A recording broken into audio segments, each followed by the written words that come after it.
the name for the Israelites. They're a positive name. But what happens is this, in this world. When one person goes away, we tend to forget the good things.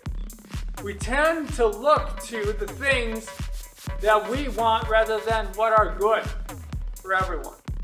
And so Joseph passes away, and then the next generation lives, the next generation, and the Israelites kept becoming wealthier, more powerful, successful, living in Egypt. And the Egyptians now saw them as a threat rather than as a partner. Saw them as a threat rather than as a part of the family. And isn't that true? Doesn't that happen to us? You think about all the great people in your life, all the great people that you've seen, all the great people that you've worked with. Maybe even people that you don't know that do great things. And instead of looking to them and saying, how can we do this better together? Things creep in. The devil, the world, our sinful flesh attack us. And then jealousy, envy, greed, anger management, all of these things slip in. And instead of having this positive relationship where we take positive steps together through the wilderness, using the gifts, the strengths that God has given to each of us to walk hand in hand.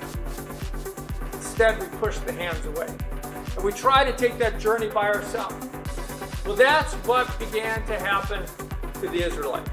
The Egyptians who were blessed through the Israelites now began to walk a different path. The Israelites now began to be subjugated by slavery.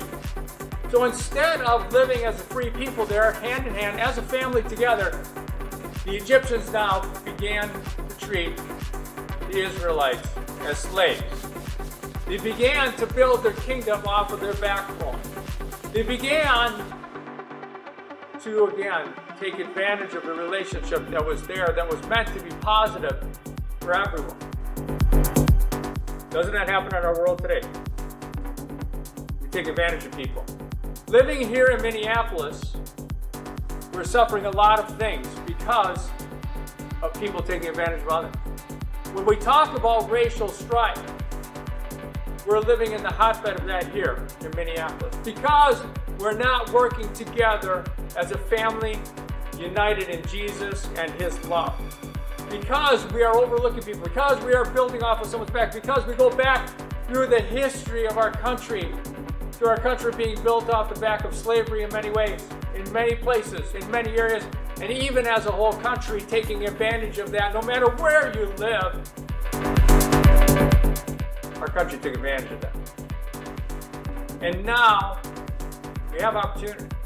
And that's part of the Discover Engage service, is to bring people together. The voice of the middle ground, to bring people together. To work together and not take advantage of people, but lift each other up.